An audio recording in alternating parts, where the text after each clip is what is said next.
नमस्कार दोस्तों, मैं हर्ष आपका स्वागत करता हूं एचपी कॉम्पिटिटिव फोकस पर। बात करेंगे केमिस्ट्री की। केमिस्ट्री पे आज हम बात करेंगे मैटर चैप्टर की, जो कि 9th क्लास एनसीईआरटी का पहला चैप्टर है और यहाँ से बहुत ही इंपॉर्टेंट क्वेश्चन जो हैं वो आपके एग्ज़ाम में बनते हैं। तो चलिए शुरू करते हैं हमारा आज का वीडियो। मैटर क्या चीज़ है? मैटर क्या होता है? All things occupy space and have मास।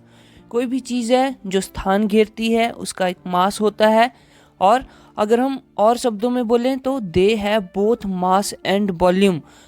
इनकी ऐसी चीज़ें जिनके पास मास हो, वॉल्यूम हो, उसको हम क्या कहते हैं? मैटर कहते हैं। तो सिंपल सा एक क्वेश्चन बन जाता है कि things that occupy space are called, उसको क्या बोलते हैं? उनको बोलते हैं मैटर। उसके बाद बात करते हैं आगे। ये जो मैटर है इसके बारे में थोड़ा सा जान लेते हैं। बोलता है early Indian philosophers classified matter in the form of 5 basic elements. जो पहले हमारे भारतीय फिलोसफर्स थे उन्होंने क्या किया? एक मैटर को 5 तत्वों में क्लासिफाई किया और उनको बोला 5 तत्व। क्या बोला उनको? 5 तत्व। अब ये 5 तत्व क्या क्या हैं जिनसे मिलके क्या है मैटर जो है वो बनता है? देखो क्या क्या है। एयर हवा से, अर्थ धरती, फायर आग से, स्काई आसमान, और यहाँ पे वाटर। तो इन 5 चीज़ों से कोई भी एलिमेंट जो है वो बनता है। ये बात किसने कही? ये हमारे फिलोसफर्स ने कही, इंडियन फिलोसफर्स ने कही। और इन्हीं तत्वों को क्या नाम दिया? पंच तत्व नाम दिया। According to them everything living और non living was made up of these 5 basic elements. उनके अकॉर्डिंग क्या है? बोला कि जो जीवित और जितनी भी अजीवित वस्तुएं हैं वो बनी हुई हैं किससे? 5 बेसिक एलिमेंट्स से, इन 5 तत्वों से। आगे काइनेटिक एनर्जी के बारे में थोड़ी सी बात करते हैं। Kinetic energy of matter are continuously moving. बोलता है कि काइनेटिक एनर्जी किसकी होती है? जो भी मैटर जो है, जो भी पार्टिकल जो है कंटिन्यूसली मूव कर रहे हैं उनके पास क्या होती है? काइनेटिक एनर्जी होती है। That is they possess but we call is kinetic energy. क्योंकि वो मूव करते हैं तो उनके मूव करने की वजह क्या है? क्या है? उनके पास काइनेटिक एनर्जी होती है। क्या होती है? काइनेटिक एनर्जी होती है। और काइनेटिक एनर्जी से हम क्या समझते हैं? काइनेटिक एनर्जी यानी कि E = ½ mv²। आगे है एज द टेम्परेचर राइजेज। जैसे जैसे तापमान बढ़ता है पार्टिकल मूव्स फास्टर। पार्टिकल जो है वो फास्टर मूव करते हैं, तेजी से मूव करना शुरू कर देते हैं। सो we can say that with increase in temperature the kinetic energy of particle also increases। तो ये लाइन बहुत इंपॉर्टेंट है। with increase in temperature the kinetic energy of the particle also increases। Exam में क्वेश्चन इस तरह से पूछा जाता है कि जैसे ही हम टेम्परेचर को इंक्रीज करते हैं तो काइनेटिक एनर्जी पर उसका क्या प्रभाव पड़ता है? तो यहाँ से पता लग रहा है कि जब हम टेम्परेचर को इंक्रीज करेंगे तो काइनेटिक एनर्जी जो है वो भी इंक्रीज होगी। किसकी काइनेटिक एनर्जी? पार्टिकल्स की काइनेटिक एनर्जी। आगे बात करते हैं states of matter. States of matter. तो मैटर की स्टेट्स मुख्यतः हम 3 टाइप्स पढ़ते हैं, 3 स्टेट्स ऑफ मैटर पढ़ते हैं। कौन कौन सी? Solid, liquid and gas. लेकिन अभी रिसेंटली आज के जो वर्ड है वहाँ पे हम 5 स्टेट्स ऑफ मैटर को देखते हैं। अभी जो बाकी 2 बच गई उनके बारे में भी बात करेंगे आगे चल के, लेकिन पहले बात करते हैं सॉलिड, लिक्विड और गैस की। अब ये सॉलिड है, सॉलिड के बारे में बात करते हैं। These have a definite shape. इनके पास एक डेफिनेट शेप होती है, निश्चित शेप होती है। डिस्टिंक्ट बाउंड्रीज होती हैं। एंड फिक्स्ड वॉल्यूम्स, और इनका वॉल्यूम जो है वो फिक्स होता है। That is have negligible compressibility, और इनके पास नामात्र या फिर बिल्कुल भी नहीं कंप्रेसिबिलिटी इनके पास नहीं होती है। Negligible compressibility. ठीक है, तो यहाँ पे ध्यान देना है। डेफिनेट शेप होती है, डिस्टिंक्ट बाउंड्रीज होती हैं, फिक्स्ड वॉल्यूम होता है और नेग्लिजिबल कंप्रेसिबिलिटी होती है। किनकी? सॉलिड्स की। ओके, बोलता है solids have a tendency to maintain their shape when subjected to outside force. जब हम कोई बाहरी बल उन पर लगाते हैं तो वो अपनी शेप जो है वो मेंटेन करते हैं। कौन? सॉलिड्स। सॉलिड्स के पास इतनी क्षमता होती है कि वो अपना शेप जो है वो मेंटेन रख सकें। अब मान लो कि ये कोई बॉक्स है हमारे पास, अगर हम इस बॉक्स पर बाहर से कोई फोर्स लगाएंगे तो ये बॉक्स का बॉक्स ही रहेगा, इनकी अपनी शेप को मेंटेन रखेगा। आगे है सॉलिड्स में break under force but it is difficult to change their shape so they are rigid. बोलता है कि ये सॉलिड होते हैं, ये रिजिड होते हैं और इनको तोड़ना बहुत ही डिफिकल्ट होता है और इनकी शेप को चेंज करना भी डिफिकल्ट होता है। आगे हमारे पास लिक्विड्स। अब लिक्विड्स के बारे में बात करते हैं। Liquids have no fixed area, इनके पास एरिया फिक्स नहीं होता है, but they have a fixed volume. But इनके पास क्या है? वॉल्यूम जो है इनका वॉल्यूम जो है वो फिक्स होता है। They take up the shape of the container in which they are kept. ये जो लिक्विड्स हैं, ठीक है, ये जो लिक्विड्स हैं ये वैसी ही शेप ले लेते हैं जिस तरह के कंटेनर में, जिस तरह के बर्तन में इनको डाला जाता है। मान लो ये हमारे पास एक बीकर है, ठीक है, और ये हमारे पास क्या है? वाटर है। ये हमारे पास वाटर है। अभी तो इसकी शेप निश्चित नहीं है, डेफिनेट शेप नहीं, लेकिन अगर हम इस वाटर को इस बीकर में डालेंगे तो हम क्या बोलेंगे कि इस वाटर ने इस बीकर की शेप ले ली और यहाँ पे हमें शेप मिल रही है वाटर की, क्या? बीकर, ठीक है, बीकर में हमारे पास वाटर है। तो इस तरह से जब भी हम किसी लिक्विड को किसी बर्तन में डालते हैं तो वो उसकी शेप जो है वो ले लेता है।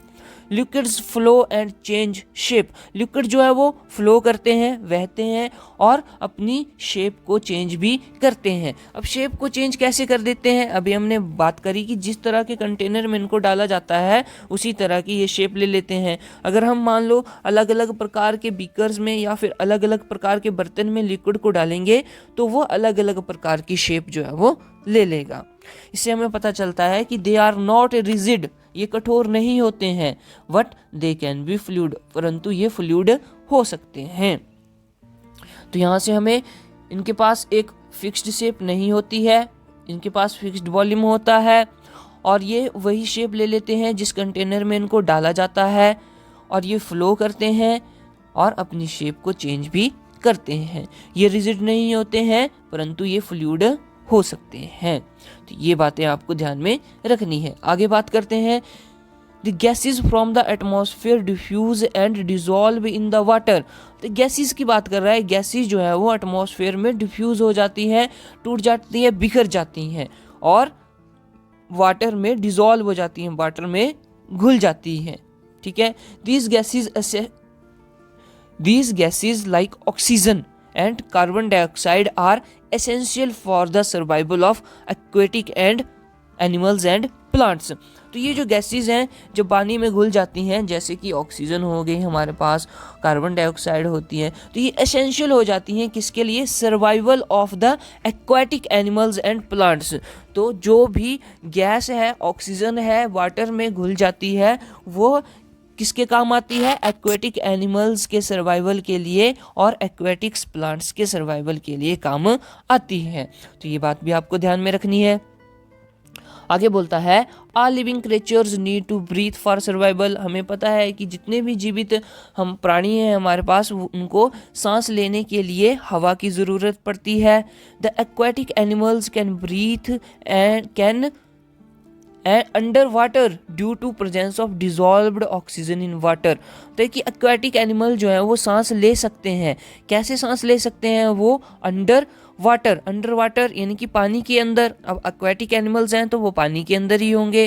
बोलता है वो सांस लेते हैं, क्यों? क्योंकि पानी में डिजॉल्व्ड ऑक्सीजन होती है। पानी में क्या होती है? डिजॉल्व्ड ऑक्सीजन होती है। thus we may conclude that solid, liquid and gases can diffuse into liquids। इसलिए हम ये कह सकते हैं कि जो भी सॉलिड होते हैं, लिक्विड्स होते हैं, ये गैसेस होते हैं, वो क्या है? लिक्विड्स में कन्वर्ट हो जाते हैं, लिक्विड्स में बिखर जाते हैं या फिर उनमें मिल जाते हैं, ठीक है। The rate of diffusion. अब रेट ऑफ डिफ्यूजन क्या चीज़ है इसके बारे में देखते हैं। Rate of diffusion of liquids is higher than that of solids. Diffusion का मतलब है कि बिखरना। तो अगर हम बात करें लिक्विड्स की, तो लिक्विड्स में बिखरने का रेट जो है, प्रोसेस जो है, वो ज़्यादा होती है सॉलिड्स की बजाय। तो यहाँ पे लिखा है the rate of diffusion of liquids is higher than that of solids. That is due to the fact that in the liquid state, particles move freely and have greater space between each other as compared to the particles in the solid state. तो यहाँ पे हमें पता लग रहा है कि जो हमारे पास पार्टिकल्स हैं उनके बीच में ज़्यादा स्पेस होता है, कब? जब वो लिक्विड स्टेट में होते हैं as compare to particles in the solid state. तो अगर हम यहाँ बात करें सॉलिड्स की, तो सॉलिड्स के बीच में जो भी पार्टिकल्स होते हैं उनके बीच में स्पेस जो है वो कम होता है, या हम बोल सकते हैं कि वो क्लोजली पैक्ड होते हैं। क्या होते हैं? क्लोजली पैक्ड होते हैं। और अगर हम लिक्विड्स की बात करें, तो लिक्विड्स में जो है स्पेस है बिटवीन द पार्टिकल्स वो थोड़ा कम होता है एज कंपेयर टू सॉलिड्स। तो यहाँ पे हम बोलते हैं कि ये लूजली पैक्ड होते हैं, क्लोजली पैक्ड नहीं होते हैं, लूजली पैक्ड होते हैं। इन पार्टिकल के बीच में स्पेस होता है, इन पार्टिकल्स के बीच में स्पेस होता है, इसलिए ये कौन सी फॉर्म में होते हैं? लिक्विड फॉर्म में होते हैं। या हम बोल सकते हैं कि इनके बीच में जो फोर्स ऑफ अट्रैक्शन है वो कम होती है, less force of attraction, less force of attraction between particles, between the particles. तो ये बात होगी लिक्विड्स की। अब बात करते हैं गैसेस की। Gases are highly compressible. Gases क्या हैं? कंप्रेसिबल हैं, हाईली कंप्रेसिबल हैं, हाईली कंप्रेसिबल हैं as compare to solids and liquids. अब ये गैसेस हैं, गैसेस में पार्टिकल जो हैं वो बहुत दूर दूर होते हैं, बहुत दूर दूर होते हैं, ठीक है, बहुत दूर दूर होते हैं, इसलिए ये क्या है, इनमें और भी कम, less force of attraction, less force of attraction होती है इनके बीच में, और ये क्या होती हैं? ये फिर गैसेस बन जाती हैं, ठीक है। गैसेस बनने का मेन कारण क्या है? ये पार्टिकल्स जिनकी दूरी एक दूसरे से पार्टिकल्स बहुत दूर होते हैं, इसलिए ये गैसेस बन जाते हैं। आगे बोलता है the liquefied petroleum gas LPG cylinder that we get in our homes for cooking or the oxygen supplied to hospitals in cylinder is compressed gas। अब हमने बोला कि ये हाईली कंप्रेसिबल होते हैं, तो इसके एग्जांपल्स इन्होंने दिए हैं कि हम घरों में LPG सिलेंडर का यूज़ करते हैं, तो उनमें भी जो गैस है वो कंप्रेस की हुई होती है। क्या की होती है? कंप्रेस की हुई होती है। और एक और एग्जांपल उन्होंने दिया कि जो ऑक्सीजन हम यूज़ करते हैं हॉस्पिटल्स में, सिलेंडर्स में, वो भी कंप्रेस्ड गैस होती है, वो भी कंप्रेस्ड गैस होती है। अब उसके बाद बात कर रहा है कि जो कंप्रेस्ड नेचुरल गैस है वो फ्यूल के रूप में यूज़ किया जाता है व्हीकल्स में, तो वो भी क्या है? कंप्रेसिबल होती है, वो भी कंप्रेस्ड गैस होती है, ठीक है। फिर बोलता है due to its high compressibility large volume of gas can be compressed. बोलता है कि कंप्रेसिबिलिटी की प्रमुखता के कारण इनको हम एक स्मॉल सिलेंडर में, छोटी सिलेंडर में कंप्रेस कर सकते हैं, यानी कि एक बहुत बड़ा वॉल्यूम गैस का कंप्रेस करके एक छोटी सी वस्तु में, एक छोटे से सिलेंडर में आ सकता है और इसको फिर इजीली ट्रांसपोर्ट किया जा सकता है। तो देखो गैस की ये विशेषता जो है वो बहुत ही इम्पॉर्टेंट है। उसके बाद है due to high speed of particles and large space between them gases show the property of diffusion very fast into other gases. तो बोलते हैं कि स्पेस होने, बहुत सारा स्पेस होने की वजह से पार्टिकल्स के बीच में जो गैसेज हैं वो डिफ्यूज़न की प्रॉपर्टी जो है वो बहुत ज़्यादा शो करती है, मैक्सिमम डिफ्यूजन प्रॉपर्टी जो है वो शो करती है। और ये कहाँ पे घुलती हैं, कहाँ पे बिखरती हैं? अदर गैसेस में। अब जैसे मान लो कि ये हमारे पास ऑक्सीजन गैस है और यहाँ पर हमारे पास नाइट्रोजन गैस है, तो इनकी प्रॉपर्टी ऑफ डिफ्यूजन के कारण ये ऑक्सीजन गैस जो है वो आसानी से डिफ्यूज़ हो जाएगी इस नाइट्रोजन गैस में। तो हम देख सकते हैं कि यहाँ पे ऑक्सीजन जो है वो आसानी से डिफ्यूज़ हो रही है, यानी कि जो जितने भी हमारे पास स्पेस होता है, जितना भी हमारे पास स्पेस होता है पार्टिकल के बीच में, उस स्पेस में कोई और गैस भी आ सकती है और उसी को हम क्या बोलते हैं, डिफ्यूज़न बोलते हैं। तो यहाँ पे बोल रहा है, हमें यहाँ पे पता लग रहा है कि डिफ्यूज़न जो प्रोसेस है, रेट ऑफ डिफ्यूज़न सबसे ज़्यादा होता है गैसेस में, उसके बाद लिक्विड्स में, और फिर उसके बाद होता है सॉलिड्स में, अब देखते हैं टेम्परेचर का इफेक्ट क्या पड़ता है, इफेक्ट्स। ठीक है, टेम्परेचर की बात करते हैं। ऑन इंक्रीजिंग द टेम्परेचर, अगर हम टेम्परेचर को इंक्रीज करते हैं तो क्या होता है, सॉलिड्स में the kinetic energy of particles increases, particles की काइनेटिक एनर्जी तो इंक्रीज होगी। Due to the increase in kinetic energy particle start vibrating with greater speed, जैसे ही काइनेटिक एनर्जी इंक्रीज होगी तो जो पार्टिकल्स हैं वो वाइब्रेट होना स्टार्ट हो जाएंगे। अगर वो एक जगह से दूसरी जगह मूव कर रहे हैं तो जेन्युइन सी बात है कि वहाँ पे वाइब्रेशन होगी। The energy supplied by heat overcomes the forces of attraction between the particles, energy जो हमने दी या टेम्परेचर के रूप में इंक्रीज किया तो वहाँ से एनर्जी ही मिली पार्टिकल्स को।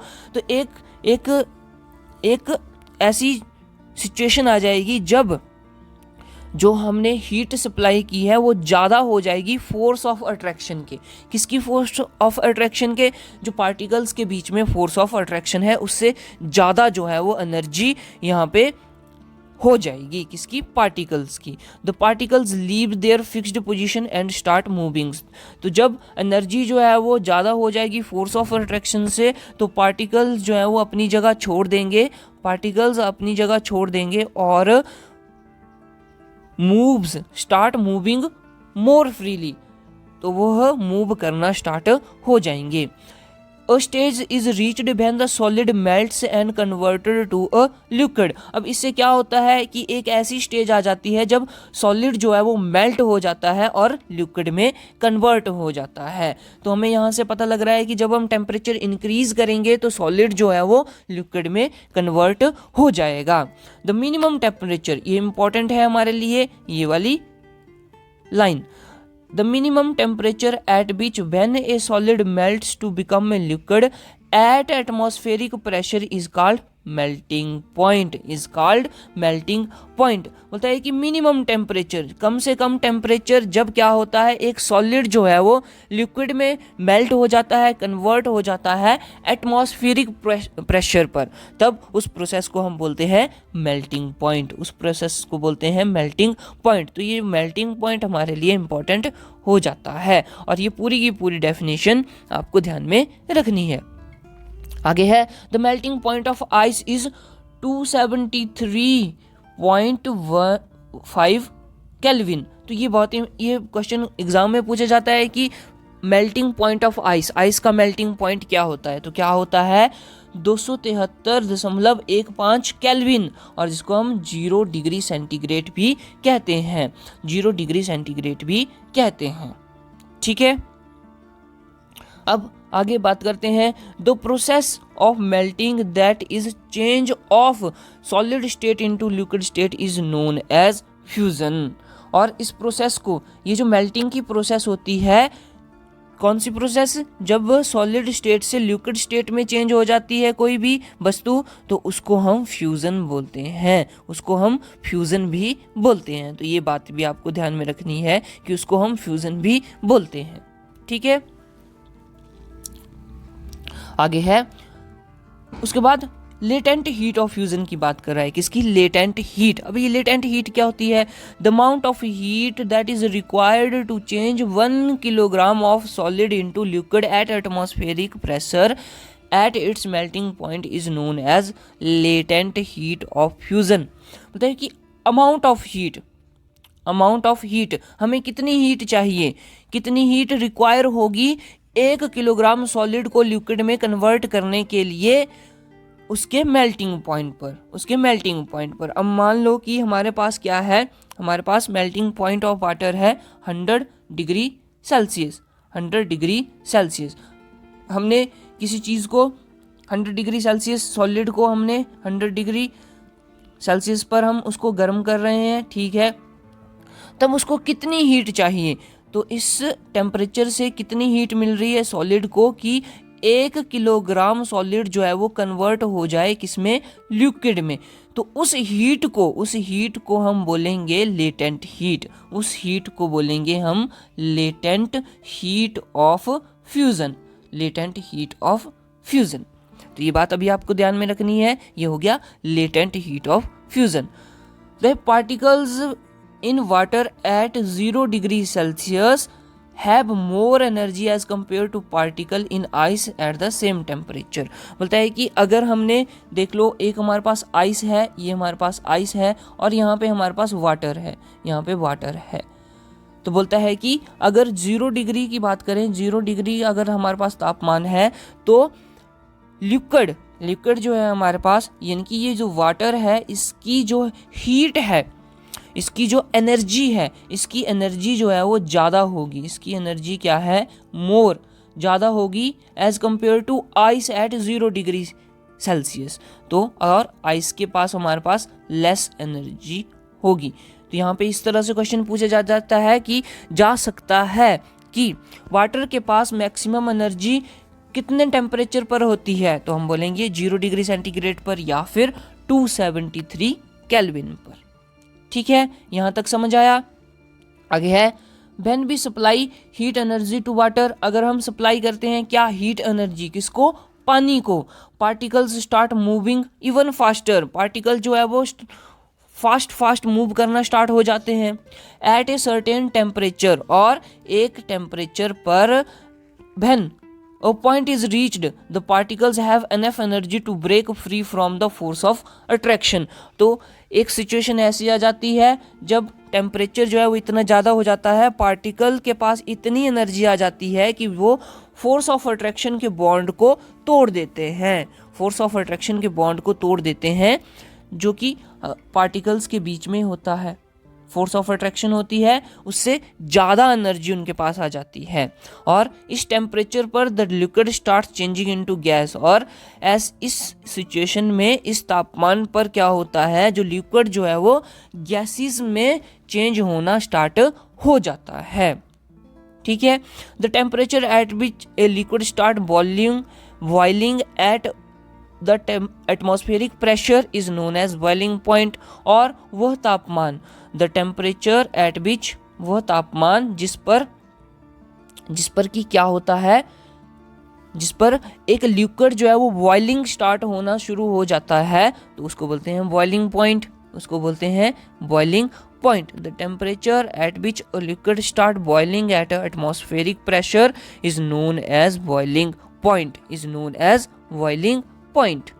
ठीक है, boiling is a bulk phenomena. अब ये बहुत इंपॉर्टेंट हो जाता है, बोलता है कि बॉइलिंग क्या है, एक बल्क फिनोमिना है।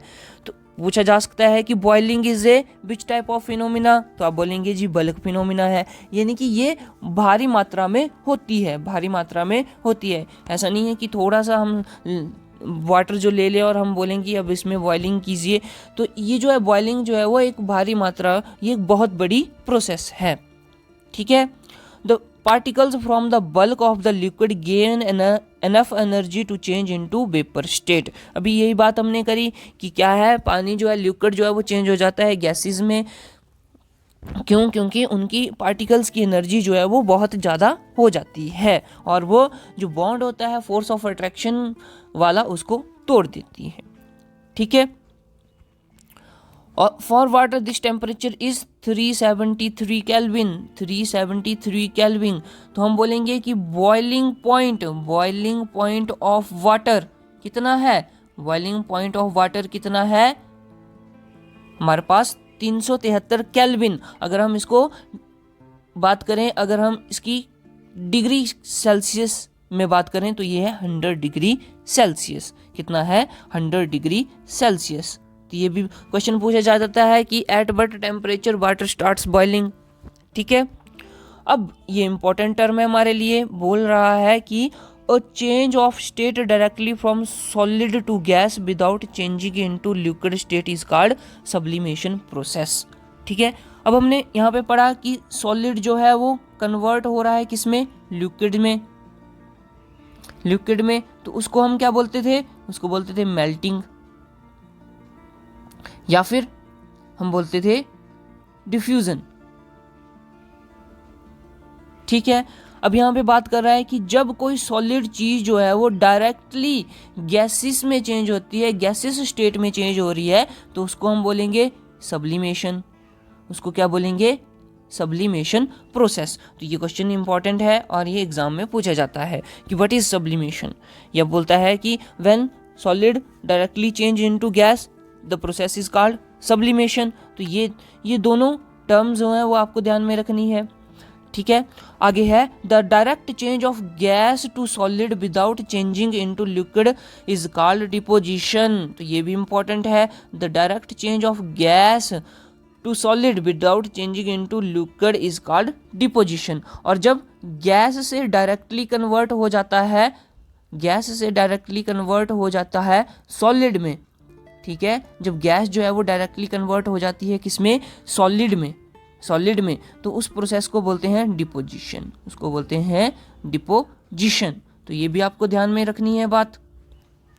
आगे है at a given temperature in any gas, liquid और solid these there are particles with different amount of kinetic energies। ठीक है, kinetic energy होती है अपनी अलग अलग kinetic energy होती है।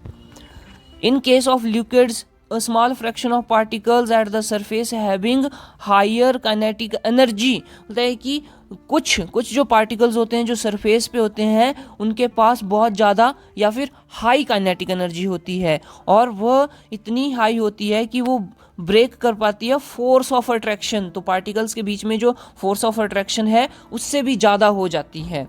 ठीक है, and gets converted into vapours, और फिर वो पार्टिकल जो हैं वो वेपर में कन्वर्ट हो जाते हैं।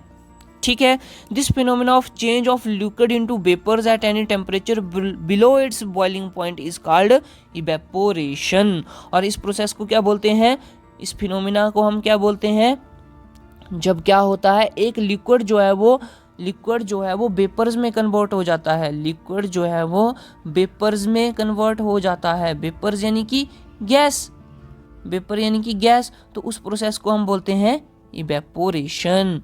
उस प्रोसेस को बोलते हैं इवेपोरेशन। तो यहाँ पे ये भी टर्म हमारे लिए इंपॉर्टेंट हो गई। अब बढ़ते हैं नेक्स्ट में। अब देखते हैं कि क्या क्या प्रभाव पड़ता है। फिर से प्रभाव के बारे में बात करेंगे। An increase in surface area, अगर हमारे पास बहुत बड़ा सरफेस एरिया होगा, अगर हम सरफेस एरिया को इंक्रीज करें तो क्या होगा?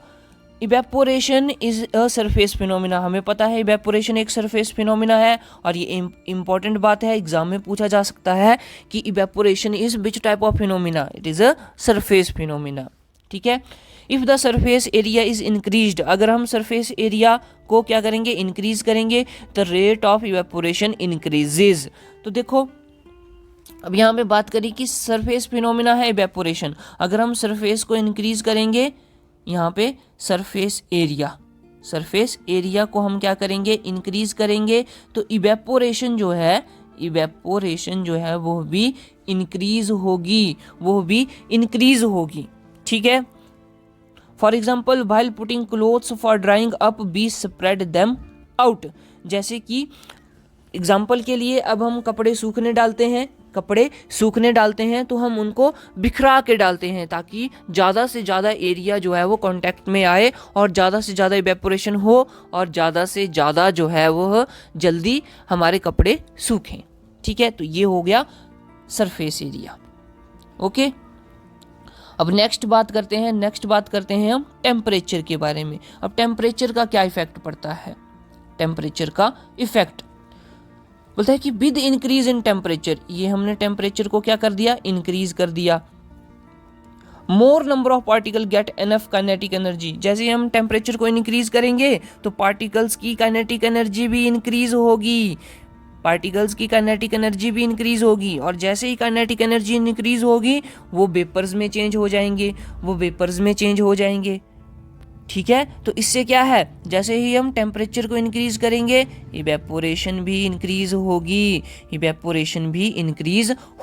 तो ये एक और फैक्ट हमें पता लग गया कि with increase in temperature evaporation also increases.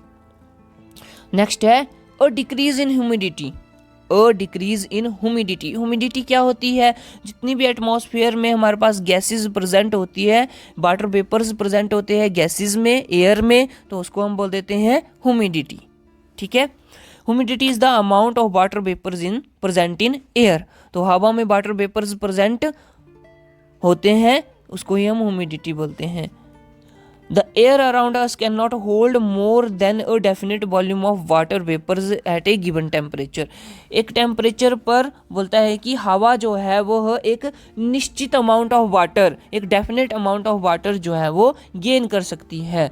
If the amount of water in air is already high, अगर वाटर का अमाउंट हवा में पहले ही ज़्यादा है, the rate of evaporation decreases. तो हम बोल सकते हैं कि जैसे ही हम ह्यूमिडिटी जो है हमारे पास इंक्रीज होती है, हमारे पास ह्यूमिडिटी क्या है? इंक्रीज होती है, यानी कि amount of water in air increases, evaporation decreases. Evaporation process जो है वो डिक्रीज हो जाती है, कम हो जाती है। इवेपोरेशन डिक्रीजेज, तो ये फैक्ट भी आपको याद में रखना है। आगे है हमारे पास विंड स्पीड। अब ये विंड स्पीड के बारे में क्या बोल रहा है? बोलता है कि it is a common observation that cloth dry faster on A windy day. जब हम हवा वाला दिन होता है जहाँ पे हवा चली रहती है, तो उस समय क्या है, कपड़े बहुत जल्दी से सूखते हैं। With the increase in wind speed the particles of water vapour moving away with the wind. ठीक है, अब जैसे ही हम विंड स्पीड हमारे पास क्या हो गई? इंक्रीज हो गई। तो वो अपने साथ जो वाटर वेपर हैं उनको अपने साथ लेके जाती है and decreasing the amount of water vapour in the surrounding, और आसपास में वाटर वेपर के अमाउंट को डिक्रीज कर देती है, और उससे क्या होता है? इवेपोरेशन जो है वो फास्ट हो जाती है। तो जैसे ही विंड स्पीड इंक्रीज होगी, इवेपोरेशन भी फास्ट होगी और कपड़े जो हैं वो जल्दी से सूखते हैं। ठीक है, तो इवेपोरेशन के लिए हमें एक डिक्रीज इन ह्यूमिडिटी चाहिए, यानी कि हवा में कम से कम वाटर वेपर होने चाहिए। And increase in wind speed को बढ़ाना है, या फिर हमें विंड स्पीड ज़्यादा चाहिए। इंक्रीज इन टेम्परेचर भी हमें पास ज़्यादा होना चाहिए, इंक्रीज होना चाहिए, और सरफेस एरिया भी ज़्यादा होना चाहिए। तो उसमें उन केसेस में जो हमारे पास जो है इवेपोरेशन प्रोसेस जो है वो फास्ट होती है। अब बात करते हैं आगे। Now scientists are taking of 5 states of matter. अब साइंटिस्ट जो है वो 5 स्टेट्स ऑफ मैटर की बात करते हैं। सॉलिड, लिक्विड, गैस, ये तीनों तो हमने कर लिए। उसके बाद है प्लाज्मा एंड बोस आइन कंडेंसेट। एक है हमारे पास प्लाज्मा और एक है BEC, जिसको हम बोलते हैं बोस आइंस्टाइन कंडेंसेट। तो इनके बारे में बात करते हैं। ये क्या चीज़ है? Plasma. The state consists of super energetic and super excited particles। इनकी इस स्टेट में क्या होते हैं? सुपर एनर्जेटिक और सुपर एक्साइटेड पार्टिकल्स होते हैं। These particles are in the form of ionised gases. तो जब गैसेज जो है वो आयनाइज्ड हो जाती हैं, तब हमें ये स्टेट ऑफ मैटर मिलती हैं। The fluorescent tubes and neon sign bulbs consist of plasma. तो ये इंपॉर्टेंट हो जाता है, यहाँ से क्वेश्चन पूछा गया है कि नियॉन साइंस और फ्लोरोसेंट ट्यूब्स में क्या यूज़ किया जाता है? तो यूज़ किया जाता है प्लाज्मा। ठीक है, inside a neon sign bulb there is neon gas. वहाँ पे क्या होती है? नियॉन गैस होती है। And inside a fluorescent tube there is helium gas. और एक फ्लोरोसेंट ट्यूब के अंदर हीलियम गैस होती है।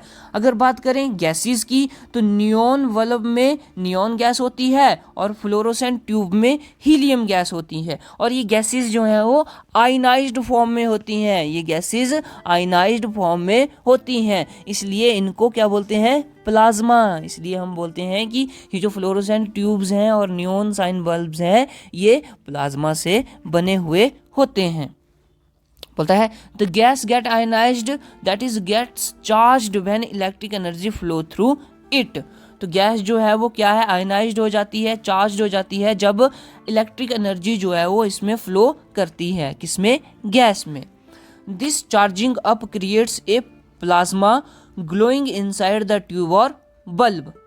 ठीक है, और ये जो चार्ज है, ठीक है, ये जो चार्ज है इलेक्ट्रिक एनर्जी के कारण आया, उसी से क्या होता है, वह उस बल्ब को जलाने में हेल्प करते हैं, क्योंकि प्लाज्मा जो है वो ग्लो करता है, इसलिए बल्ब और ट्यूब जो है वो चमकते हैं, रोशनी देते हैं।